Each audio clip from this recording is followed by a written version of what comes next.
Hey, we are in our camellia tunnel. These are 2-year camellias and I'm just going to do a quick video on how to deadhead them. It's super simple but a really great way of keeping your plants healthy. So I'll grab this one, which is conspicula, Camellia conspicula, and as you can see the flowers are starting to go over, they've started to go brown. So that one's actually already fallen off. I'll just put that one down.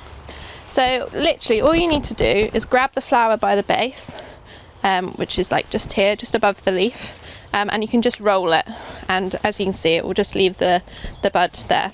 So that's that one, and that one, yeah, that one's already done, so you can do that with the same. And then if they are a little bit tricky, you can just get the secateurs and just cut just slightly behind it. So literally just cut behind it, and that will just keep it clean cut. We do that just to keep the plant healthy, and then obviously all the energy then goes back into the roots and into the leaf, and it'll keep the leaves looking lovely. Because camellias only flower once a year, it won't produce another flowering season or anything like that. It's literally just to keep the plant healthy. And you can do that with the ones in the ground in pots, and then just put the leaves in the recycling. It's a great way of adding to your compost.